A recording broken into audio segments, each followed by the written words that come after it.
ప్రతి చోట నీ సాక్షిగా ప్రభువా నేనుండు నాతో ఆత్మాభిషేకము నిమ్మో ఆత్మీయ రూపున్న ఆత్మాభిషేకము నిమ్మో ఆత్మీయ రూపున్న ప్రియ యేసునే మించితివి ప్రియమైన నా హృదయం ముదమార వసించునా హృదయాంతరంగమునా.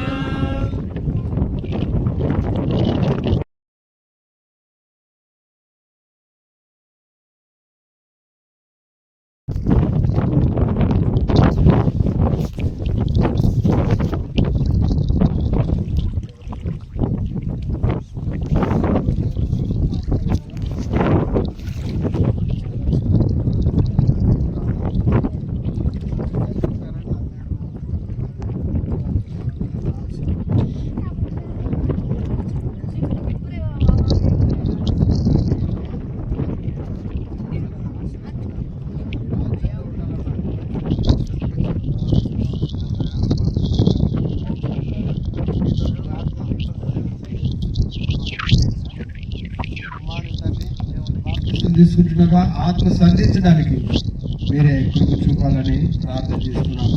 ఆయన మీ ఆత్మ మీరు మీ కుమారులకు వచ్చి అవునైన ఆత్మ నడిపింపు ఆనాడు అపొస్తలులు ఎలా నడిపించారో ఈనాడు మీ పిల్లలు నడిపించడానికి సమర్థుడని మేము వెలిసి మీ కుమారుని బాప్తిస్తుండగా అవునైనా అందరు ఇక్కడున్న మీ ప్రజలు చూస్తుంటుండగా మీ మహిమ ప్రభావాలు ఇక్కడ అంతా కూడా అవునైనా మేము నిలిచిన స్థలం అంతటా కూడా మీరు ఉపయోగించి సన్నిధిలో మరి నాయన ఆనాడు మీరు బాప్తిసం తీసుకున్నప్పుడు ఆత్మ పావడం వల్ల దిగి వచ్చిందని లేఖన భాగాలు చెప్పబడుతున్నాయి.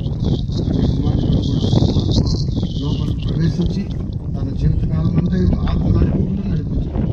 కృప చూపినందుకే కృతజ్ఞతాస్తుతులు చెల్లిస్తూ యేసయ్య పరిశుద్ధ నామములోనే ప్రార్థన చేసి బతిమిలాడి అడిగి పెట్టుకుంటున్నాం తండ్రి. ఆమేన్.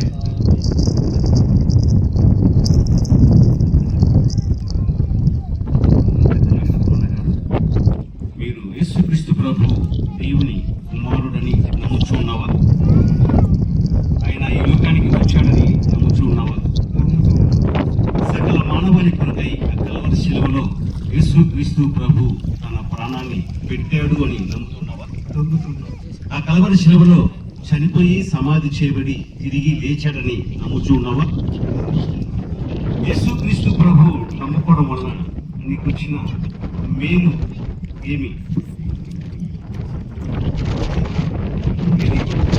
యేసుక్రీస్తు ప్రభు నమ్ముకుంటే నిత్య జీవం వస్తుంది.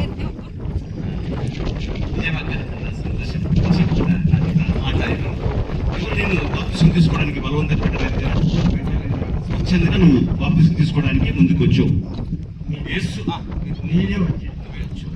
యేసుక్రీస్తు ప్రభు రెండవ రాకడలో మరి ఆయన వచ్చినప్పుడు ఒకవేళ మనం ఇంకా ఇక్కడే సజీవులమై ఉంటే రెప్పపాటున ఈ మట్టి దేహాలు మహిమ దేహాలుగా మార్చబడి ఎత్తపడతాము అన్న నిరీక్షణ నీకుందా?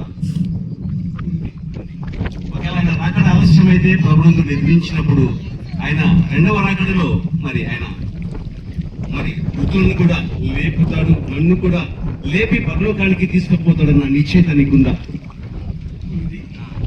మరి నీవిచ్చిన నోటి సాక్ష్యాన్ని బట్టి నీకున్న నిశ్చయితను బట్టి మరి తండ్రి యొక్కయు కుమారుని యొక్కయు పరిశుద్ధాత్మ యొక్కయు నామములోనికి నీకు వీటి ద్వారా బాప్తిసం ఇచ్చుచూ ఉన్నాము.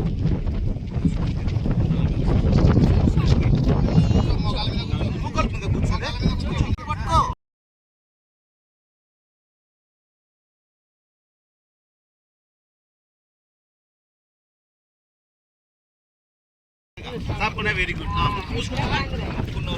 ముక్కులో రెండు మూసుకో అన్నా, ఎన్నికి అంతే ఏం లేదు, వేరేమనొద్దు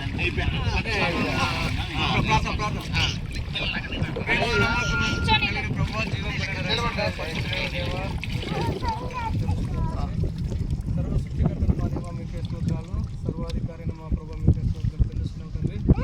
గత కొన్ని సంవత్సరాలుగా సంఘము ప్రతి ఒక్కరికి ఈ దినము అందుని బట్టి కూడా మీకు వేలాది స్థుతులు స్తోత్రం చెల్లిస్తున్నాం తండ్రి. ప్రవర్తకి ప్రభావ మన పాత జీవితానికి స్వస్తి చెప్పి నూతన జీవితంలో ప్రవేశించినప్పుడు స్తోత్రం చెల్లిస్తున్నాం. తండ్రి మరి వారి ప్రతి మందిరాన్ని కూడా మీ యొక్క కృపాచరణలో వారిపై ఉంచమని రాజ్యంలో విధంగా చేర్చుకోమని ఈ యొక్క కార్యక్రమం కోసం ప్రతి ఒక్కరిని దీవించమని మా ప్రభువు రక్షిత యేసుక్రీస్తు యొక్క పరిశుద్ధమైన నామములో స్తుతించి ప్రార్థించడానికి తండ్రి.